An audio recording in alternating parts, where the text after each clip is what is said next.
অসমৰ সৰ্বস্তৰৰ সৰ্বাংগীন কল্যাণ আৰু বিকাশ ভাৰতীয় জনতা পাৰ্টি নেতৃত্বাধীন NDA চৰকাৰৰ প্ৰথম আৰু প্ৰাথমিক চৰ্ত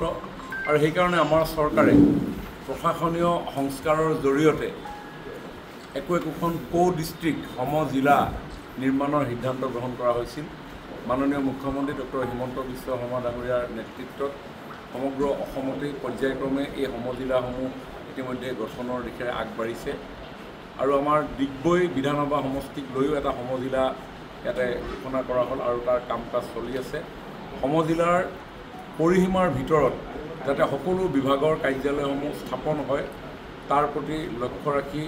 যি সিদ্ধান্ত গ্ৰহণ কৰা হৈছিল সেই সিদ্ধান্তৰ ভিত্তিতে ডিগবৈ বিধানসভা সমষ্টিৰ অন্তৰ্গত গাঁওসমূহৰ উন্নয়নৰ বাবে ডিগবৈতে এটা খণ্ড উন্নয়ন বিষয়াৰ কাৰ্যালয়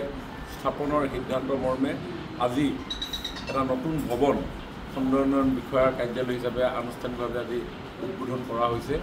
মাননীয় বিধায়ক সুৰেন ফুকন ডাঙৰীয়াৰ বিশেষ তৎপৰতাৰে এই অঞ্চলটোৰ সৰ্বাংগীন বিকাশৰ মূল কেন্দ্ৰ হিচাপে পৰিগণিত হ'বলগীয়া এই কাৰ্যালয়ে মই ভাবোঁ যে ডিগবৈ অঞ্চলৰ ৰাইজৰ আশা আকাংক্ষাবিলাক বাস্তৱায়িত কৰিবৰ কাৰণে সক্ষম। অসমৰ সৰ্বস্তৰৰ সৰ্বাংগীন কল্যাণ আৰু বিকাশ ভাৰতীয় জনতা পাৰ্টি নেতৃত্বাধীন NDA চৰকাৰৰ প্ৰথম আৰু প্ৰাথমিক চৰ্ত আৰু সেইকাৰণে আমাৰ চৰকাৰে প্ৰশাসনীয় সংস্কাৰৰ জৰিয়তে একোখন ডিষ্ট্ৰিক্ট জিলা নিৰ্মাণৰ সিদ্ধান্ত গ্ৰহণ কৰা হৈছিল। মাননীয় মুখ্যমন্ত্ৰী ডক্টৰ হিমন্ত বিশ্ব শৰ্মা ডাঙৰীয়াৰ নেতৃত্বত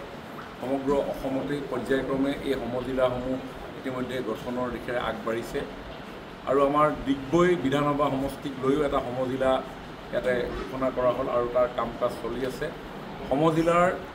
পৰিসীমাৰ ভিতৰত যাতে সকলো বিভাগৰ কাৰ্যালয়সমূহ স্থাপন হয় তাৰ প্ৰতি লক্ষ্য ৰাখি যি সিদ্ধান্ত গ্ৰহণ কৰা হৈছিল সেই সিদ্ধান্তৰ ভিত্তিতে ডিগবৈ বিধানসভা সমষ্টিৰ অন্তৰ্গত গাঁওসমূহৰ উন্নয়নৰ বাবে ডিগবৈতে এটা খণ্ড উন্নয়ন বিষয়াৰ কাৰ্যালয় স্থাপনৰ সিদ্ধান্ত মৰ্মে আজি এটা নতুন ভৱন খণ্ড উন্নয়ন বিষয়াৰ কাৰ্যালয় হিচাপে আনুষ্ঠানিকভাৱে আজি উদ্বোধন কৰা হৈছে। মাননীয় বিধায়ক সুৰেন ফুকন ডাঙৰীয়াৰ বিশেষ তৎপৰতাৰে এই অঞ্চলটোৰ সৰ্বাংগীন বিকাশৰ মূল কেন্দ্ৰ হিচাপে পৰিগণিত হ'বলগীয়া এই কাৰ্যালয়ে মই ভাবোঁ যে ডিগবৈ অঞ্চলৰ ৰাইজৰ আশা আকাংক্ষাবিলাক বাস্তৱায়িত কৰিবৰ কাৰণে সক্ষম।